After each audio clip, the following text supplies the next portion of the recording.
Mexaniki obstruktiv səbəblər bunlar hansı ki, hər birimizin praktikamızda daha çox da hematoloqların, pulmonoloqların və kardioloqların gördüyü vena cava superior sindromu, ürək tamponadası, hiperviskozite beyin metastazları, üçüncü müalicəyə bağlı təcili hallar hansı ki, kimyəvi dərman müalicələrinin damardan kənar çıxması, stakin ifrazaz sindromu, anaflaksiya, dərmanlara bağlı olaraq hemorragik sistitlər, qanaxmalar, heparinə bağlı trombositopeniyalar, qana bağlı təcili hallar var ki, bunlar anemiyalar, trombositopeniyalar, sümüklüyünün baskılanması, eyni zamanda koagulopatiya və kəskin DVT, mikroangiopatik, hemolitik anemiyaları qeyd etmək olar.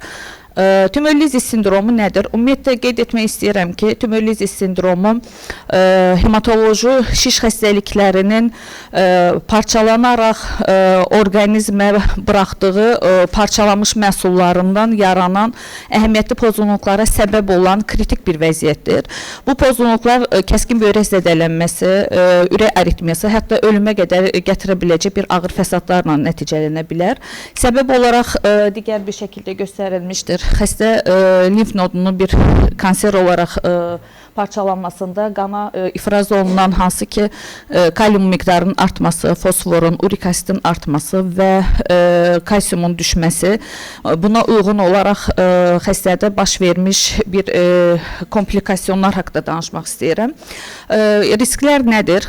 Burada xüsusən də xəstələri bölmək yəni ən doğru bir yol olardı. Çünki tümörlizis sindromu həm xəstənin özünə görə, çünki xəstənin yanaşı xəstəliklər bildiyimiz kimi Azərbaycanda bizim insanlarımız çox da erkən mərhələdə bir hematoloji malignitələr aşkarlanmır deyə və yanaşı olaraq da digər xəstəlikləri olduğuna görə daha çox xroniki bir ürək xəstəlikləri, eyni zamanda xroniki bir böyrək xəstəlikləri ilə daha çox müraciət etdiyinə görə bizim tək xəstənin yəni həyat göstəricisi xəstənin yanaşı xəstəlikləri deyil, eyni zamanda yüksək riskli şişlərin burada daha çox tümörlizis sindromuna səbəb olur. Bunlar hansılar ki, Burkitt limfomasıdır, Balki sindromu, hansı ki 10 sm və üstü törəmənin olması, diffuz böyük B hüceyrəli limfoma, LDH yüksəkliyindən gedən və leykositlərin sayı 100.000 üzərində olan kəskin mieloblast leykozlar bu sıraya aid edilmişdir. Orta riskli şişkilərdə hansı ki burada LDH səviyyələri daha çox normal olan və Balki simptomu ilə getməyən diffuz böyük B hüceyrəli limfomalar, LDH səviyyəsi normaldan 2 dəfə aşağı olan kəskin leykozlar və Burkitt limfoması aiddir. Çox nadir olaraq aşağı riskli hematoloji xəstəliklər var ki, bunlardan miyelomdur, xronik limfoleykozdur, xronik mieloleykozlardır və leykosit sayısı 25.000-ə qədər olan və daha az olan LDH səviyyəsi normadan az olan kəskin mioblast leykozlarda tümörlizis sindromu rast gəlinir. Tümörlizis sindromu tək izah elədiyim kimi yüksək risk qrupuna aid olan törəmələrin özünün birbaşa parçalanaraq yarandığı kimi digər bir səbəblər də var. Bunlar steroida bağlı, bioloji immunomodulyatorun istifadəsi, monoklonal antikorların tətbiqi, xüsusən qeyd etmək istəyirəm ki, CD20 antikorlar rituximabdır, bortezomibdir, talidomiddir, obinutuzumabdır, kartisiya hüceyrələri də səbəb ola bilər. Tümörlizis sindromunun xüsusən də parçalama məhsullarının böyrəyə bu cür bir şəkildə təsirində qeyd etmək istəyərdim ki, bizim ən çox səbəb olduğumuz ağırlaşma bir böyrək problemi ilə rastlaşırıq. Şikayətləri klinikaya görə dəyişir. Bunlar ürək bulanmadan tutmuş, qusma, diareya, letargiya, paresteziyalar, tetaniyalar, hətta maye yüklənməsinə bağlı ödüm, hipotoniya, hipertoniyaya qədər, asidoz, oligouriya, qıcolmalar ölümə qədər müşahidə oluna bilər. Diaqnostik qiymətləndirməni xüsusən vurğulamaq istəyirəm. Yəni, zaten burada bir müalicənin genişliyindən danışmaq istəmirəm. Ümumiyyətlə, bir hematoloqun çalışdığı xəstəxana geniş profilli olmalıdır. Bu çox önəmli bir nüansdır. Çünki bu cür bir ağırlaşmada bizim yəni, tək hematoloqun çıxacağı bir durum deyil. Burada nefroloqun, reanimasyon, intensiv terapiyanın olması, kardioloqun olması çox vacib nüanslardan biridir. Nəyə görə? Tümörlizis sindromu dediyim kimi xəstəxanaya müraciət edib ilk ilk başlarda belə müraciətində belə xəstənin bir tümörlizis sindromu ola bilər. Çünki qeyd elədim, yüksək riskə aid olan xəstələr vardır ki, bizim üstümüzə düşən ilkin iş ondan ibarətdir ki, bu xəstələri doğru qiymətləndirək, patoloqun doğru seçilməsi. Çünki bildiyimiz kimi biopsiyaların çox 3-4 həftə və yaxud da ki, onun üzəri, hətta elə bir raporlar olur ki, xəstələrin gələn cavabla ortada olan klinika üst-üstə düşmür, təkrar biopsiya ehtiyacı ola bilir. Bunlar çox vacib nüanslardır və sadəcə hər kəs onunla bildirmək istərdim ki, xəstə doğru qiymətləndirilib, tümörlizis sindromunun qarşısını almaq üçün profilaktik tədbirlər vaxtında aparılmalıdır. Məsəl üçün, kəskin bir böyrək problemi varsa, bunu zaten hər kəs bilir, kreatinin verilməsində bir qaçmaq lazım, kreatinə görə kontrastın verilməsindən qaçmaq lazımdır. Kardioloqun təqibidir, çünki EKG-də bəlli bir dəyişikliklər meydana gəlir. Xüsusi olaraq burada kəskin bir tümörlizis sindromunda urik asidin, kaliumun, fosforun, kalsiumun miqdarlarındakı dəyişiklik, urik asid, potasyum, fosfat 25% artımı, kalsiumun isə 25% aşağı düşməsi səbəb olur. Qeyd etdiyim kimi xəstədə kreatinin normal səviyyəsində 1,5 dəfə yuxarı olması bizim üçün artıq bir həyəcan verici bir tədbirdir ki, xəstə tümörlizis sindromuna girir, mütləq şəkildə kardiyak aritmiya və ani ölümə qədər gedəcək bir ağırlaşmadır. Burada da müalicə yenə də protokol olaraq hansı ki biz risk qruplarını böldüyümüz xəstəliklərə görə dəyişir, high risk, intermediate və low risk qruplarına görə bölünmüşdür. Xüsusən bir preparat haqqında danışmaq istirdim ki, bu xəstəyə verdiyimiz raspurikinazadır. Əgər xəstənin bütün hematoloqlara bildirmək istirdim ki, xəstədə əgər tarixində, öz keçmişində glukoz 6-fosfat hidrogenaza çatışmazlığı varsa əks göstərişdir.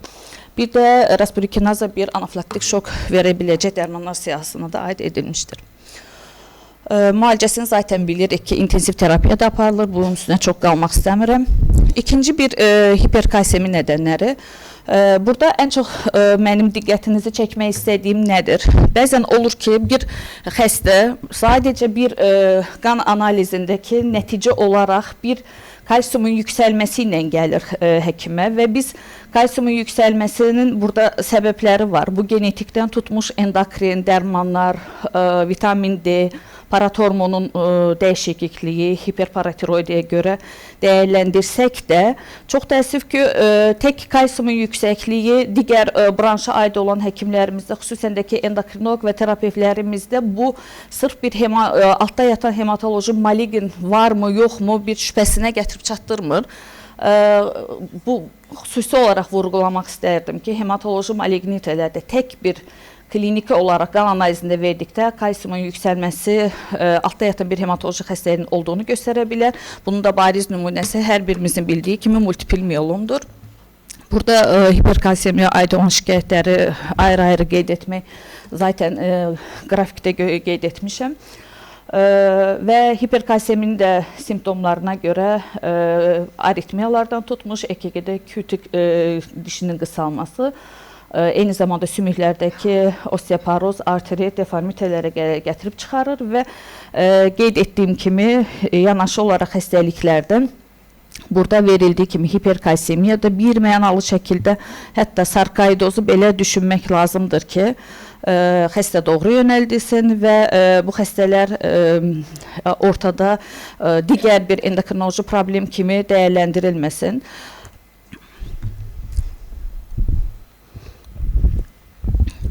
Hiponatremiya və uyğunsuz ADH sindromu. Qeyd etdiyim kimi natri bir elektrolitdir və hüceyrəmizdə və ətrafda olan suyun miqdarını tənzimləyir. Zaten normal səviyyəsini hər kəs bilirik, 135-145 milliqram vahid olaraq dəyərləndirilir. Burada nəyə görə bunu vurğuladım? Hiponatremiya bizim kimyəvi dərman müalicəsi verdiyimiz xəstələrdə, xüsusən də N90-da, Vinkrisində, Vinblastində, Melfialan, Tiotopya kimi dərmanlarda qeyri-dərman olaraq hansı ki verdiyimiz, daha çox da biz balans tənzimində verdiyimiz antidiuretiklərin təyinində natriumun səviyyəsinin ciddi şəkildə enməsinə səbəb ola bilər və bu da ciddi geri dönməz bir dəyişiklikləri, hətta komaya qədər gətirib çıxara bilər. Bunun üçün klinisistlərdən bunun əhəmiyyətini xüsusən vurğulamağa çalışdım. Şişə görə hipokalemiya. Bu zaman xüsusi olaraq hipokalemiyanın miqdarlarını, yəni hər kəs bilir. Sadəcə kalium səviyyəsinin bu da 3 hissəyə bölünür. 2,5 millimoldan aşağı kimi olduqda xəstədə ciddi bir şəkildə kaliumun azalmasına səbəb olur və hüceyrədən kənar miqdarı az olduğuna görə bir mənalı şəkildə xəstələrə normal şəkildə xəstəxanada izlədiyimizdə elektrolit balansına baxılması önərilir. Nəyə görə önərilir? Çünki kaliumun serum maqnezium səviyyəsi ilə yaxından izlənilmə səbəbi var ki, hipomaqneziumda kaliumun səviyyəsi düzəlməsinə bir əngəldir. Trombotik trombostepenik purpuralar bu mikroanjiyopatik hemolitik anemiyalara aiddir. Zaten hər bir hematoloqun praktikasında böyük ehtimalla trombotik trombostepenik purpuraya rast gəlinmişdir. Nəyə görə bunu vurğuladım? Yaş aralığı xüsusən ədəbiyyat qeyd edir ki, 30-50 yaş aralığıdır. Bu irsi trombotik trombostepenik purpura olsun, qazanılmış olsun. Yaş aralığını daha çox, məsələn, praktikamızda Kəmilə xanım da bilir, 18-17 yaşında hətta xəstələrimizin belə TTP olduğu aşkarlanmışdır. Deməli, bu zaman mütləq şəkildə Adams 13 genin həm inhibitor, həm də aktivlik səviyyəsinə baxılmalıdır. Çox təəssüf ki, ölkəmizdə sığorta bunları qarşılamır və biz ciddi şəkildə böyük bir problemlər yaşayırıq bu səbəbə görə və vaxtın azlığından da mən bunun genetik patohistolojisine girmək istəmirəm. Sadəcə burada qeyd etmək istəyirəm ki, son kılavuzlar zaten bunu deyir ki, əgər Adams 13 aktivliyi 2 həftə ard-arda baxılmalıdır və 2 həftə ard-arda baxıldıqda səviyyəsi 10%-ın üstüdürsə, bu zaman biz TTP düşünə bilmərik. Əgər Adams 13-ün aktivliyi 10%-ın altıdırsa, biz TTP olaraq düşünürük və anti-Adams 13 immunoglobulin G, xüsusən bunu qeyd edim, 90% əmələ gələn antikorlar immunoglobulin G 10% M üstünlüyü olduğuna görə pozitivdirsə, autoimmun TTP olar və belə xəstələr həyatının hər bir zamanında TTP-nin təkrarlanması ilə, yəni klinikaya müraciət edə bilər. Negativ vəziyyətində dediyim kimi mutasiyaların varlığı yoxluğuna görə artıq növbəti hədəf müalicələri də seçiləcəkdir. Burada TTP-də plazmada anormal von Willebrand multimerlərinin miqdarının artmasıdır. Çünki bilirik ki, Adams 13 geni von Willebrand faktorunun sintezi endotel hüceyrələrdə olduğuna görə əmələ gələn antikorlar bunu parçalayır və nəticədə Adams 13-ün aktivliyi aşırı dərəcədə azalır. Qeyd etdiyim kimi ədəbiyyatda verir 10%-ın altı. Bunu zaten dedim, endotel hüceyrələrdə sintez olunub, plazma yarı ömrü 2-3 gündür. Xüsusi olaraq Adams 13-ün klinikası olaraq vurğulamaq istərəm ki, məşhur Moskov sindromunu hər xəstədə görmərik. 10% xəstədə bütün bulğular olar. Deməli, xəstənin temperaturu, trombostepeniyası, mikroanjiyopatik hemolitik anemiyası, nevroloji bulğuları və böyrək problemi varsa, bunu bir pentada kimi götürərək TTP kimi mütləq şəkildə qiymətləndirməliyik və son ədəbiyyat bildirir ki, əgər xəstənin mikroanjiyopatik hemolitik anemiyası və trombostepenisi varsa, altda yatan digər səbəblər ekart edilənə qədər bu xəstə TTP kimi qiymətləndirilməlidir. Bir mənalı şəkildə stasionara yatışa alınmalıdır. Çünki geri dönməz bir dəyişikliklərə səbəb ola bilər. Bildiyimiz kimi burada böyrək çatışmazlığı olur. Şikayətləri xəstənin huşun alaqaranlıqlaşmasından tutmuş komaya qədər davam edə bilər. Qızdırma, əgər xəstəxanaya daxil olanda bir çox qızdırma ilə rast gəlmərik, xəstənin bir qızdırması yoxdursa, xəstəxana daxilində 2 gün, 5 gün sonra yaranırsa, bu xəstəxana daxili hər hansı bir infeksiya bağlı ola bilər, kateterə bağlı ola bilər, köçürdüyümüz plazma exchange-inə bağlı ola bilər. Bunlar mütləq şəkildə göz önünə bulunmalıdır. Giz şikayətləri ilə müraciət edən xəstə olmuşdur. Bu şəxsən mənim praktikamda qeyd edim. Xəstənin bir qusma, qarın ağrısı, ishal şikayəti ilə müraciət etmişdir və nəticədə xəstənin altda yatan səbəbi doğrudan da TTP olduğu aşkarlandı. Xüsusi vurğulamaq istəyirəm ki, trombotik trombostepenik purpuralarda Müalicə dövründən sonra xüsusi olaraq diqqət edəcəyimiz nüans venos trombozlardır. Nəyə görə venos trombozlar? Çünki mikroangiopatik olduğuna görə, daha kiçik damarların zədələnməsinin nəticəsində meydana gəldiyinə görə və bizim burada uyğuladığımız plazma dəyişimi, kateterə bağlı, altda yatan hər hansı bir xəstəlik, bu autoimmun selye xəstəliyi də ola bilər, xəstəxana yatışının müddəti uzana bilər və xəstəyə aid olduğu qeyd etdiyim kimi Azərbaycanda zaten xəstələrimizin altda yatan en qədər risk faktorları var ki, bunlar yanaşı xəstəliklər ola bilər. Venöz trombozu göz ardına qaçırtmamaq lazımdır. Diaqnozu dediyim kimi bir mənalı şəkildə 2 dəfə baxılmalıdır. Düzdür, mən bir hocadan bunu soruşa bilmədim ki, Adams 13-ə baxa bilmədiyimiz xəstəni TTP kimi qiymətləndirməyəkmi? Yəni, hal-hazırda da o sualım açıqdır. Amma klinikamızda olmuşdu, hematologiyada Adams 13-ə baxa bilmədən xəstəyə plazma exchange başlayaraq yəni həyata qaytara bilmişdi. Koma vəziyyətində gəlmiş bir qadın idi. Burada da dediyim kimi klinik faiz olaraq bölünüb, qızdırmasından tutmuş, gastrointestinal sistemdəki şikayətləri, böyrək göstəriciləri, qiymətləndirmə. Xüsusi olaraq vurğulamaq istəyirəm ki, zaten növbəti sonumda doktorumuz hemolitik anemilərdən danışacaq. Bir xəstə gələr, mikroangiopatik hemolitik anemisi var və üstünə artı trombositopenisi varsa, biz bunu necə ayırt edərik? Bir hemolitik anemidirmi və yaxud da ki, bir DVS-dirmi? Bunun üçün direkt Coombs testlərinə baxarıq. Əgər direkt Coombs testi pozitivdirsə, bu xəstə artıq direkt olaraq Evans sindromu kimi düşünəcək. Direkt Coombs testi negativdirsə, bildiyiniz kimi TTP-lərdə hemostazda bir dəyişiklik olmaz. Amma PTT və APTS-sində uzunluğu, fibrinogendə düşüklük, D-dimerində yüksəklik varsa, bu xəstə bir mənalı şəkildə DVS kimi qiymətləndiriləcək. Koagulyasiya testlərdə normal nefropati, nefroloji bulğular varsa, bu xəstə bir mənalı kimi digər bir diaqnozu, altda yatan səbəbləri yoxdursa, TTP kimi qiymətləndiriləcəkdir. Və bizim müalicə sxemidir burada.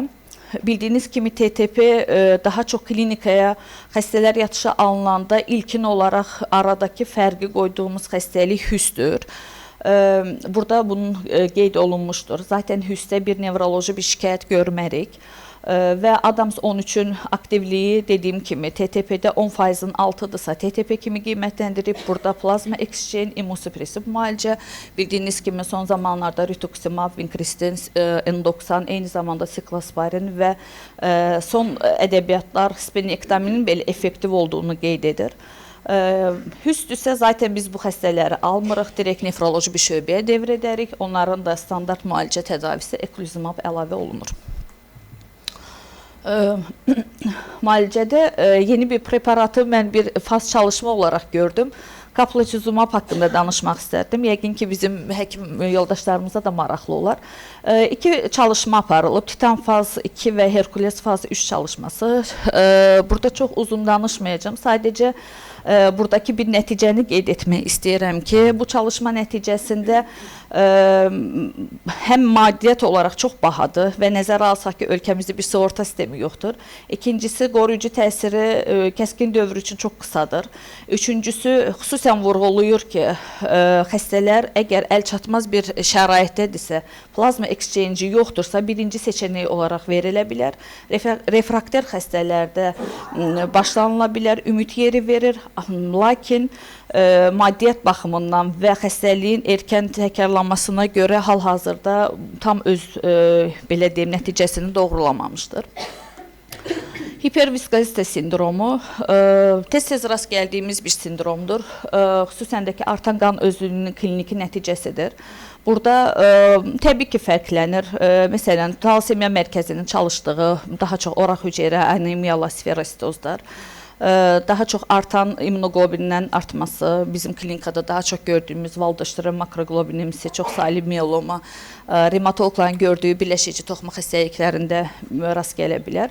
Və digər bir blastemiyalarda, hansı ki, leykozlarda, polistemiyalarda, trombositozlarda rast gəlinir. Patofiziologiyasına nəyə görə bunu vurğuladım? Çünki xəstələrimiz hiperviskozita sindromu ilə bir göz həkiminə müraciət edə bilər. Burada bir göz damarlarının genişlənməsi hiperviskozitaya görə müşahidə oluna bilər. Ona görə müştərək bir iclas olduğuna görə digər həkimlərin də bunu gözdən qaçırmamasını önəririk. Hiperviskozitaya səbəb olaraq da retinal, məsəl üçün burada digər slaydda bunun fərqini görmüşdük ki, hansı ki plazmafarez sonrası retinal damarların əvvəlki vəziyyətinə dönməsi qeyd olunmuşdur. Ən çox qeyd edilən valdaşura makroglobulinasıdır. Bilirsiniz ki, M qradiyentə bağlı olaraq artışdır. Biz burada bir mənalı şəkildə plazmafarezdən istifadə etməliyik. Çünki xəstənin ola biləcək ağırlaşmaları bu oftalmik dəyişikliklərdən tutmuş mərkəzi sistemində simptomlarına qədər, qanamalara qədər, xüsusən də ki, hiperviskozitaya bağlı mukozal qanamalar baş verir. Bir mənalı şəkildə ilkin müalicəyə başlamamışdan əvvəl hələ də ilk seçenek olaraq plazmafarez tətbiq olunur. Digər xəstəliklərdə öz növbəsində polistemia da flebotomiya zaten bilirik. Ölkəmizdə leykozlarda çox təəssüf ki, leykofarez və trombositofarezi olmadığına görə o haqda danışa bilmərəm. Orak hüceyrə anemiyada da plazma exchange icra edilir. Bunu izah elədim. Bir də bir praktikamda vena cava superior sindromu olmuşdur. Xəstə bir pulmonoloqa müraciət etmişdi və sadəcə bir rentgen edib orada bir pnevmoniya deyərək göz ardı olunan bir xəstə olub. Bunu xüsusən vurğulamaq istədim. Bir pulmonoloqa, kardioloqa müraciət edib də xəstəni bir kardioloji və pulmonoloji kimi dəyərləndirməyib. Bir mənalı şəkildə geri dönməz bir nəticələrə, hətta asfiksiya və xəstənin traxostomiyaya qədər gətirib çıxara biləcək bir ağır sindromdur. Ən çox da difuz böyük hüceyrəli limfomalarda, Baki sindromunda daha çox rast gəlirik və təbii ki, xoşxassəli bir proseslərdə də mümkündür. Diqqətinizə görə, səbrinizə görə təşəkkürlər.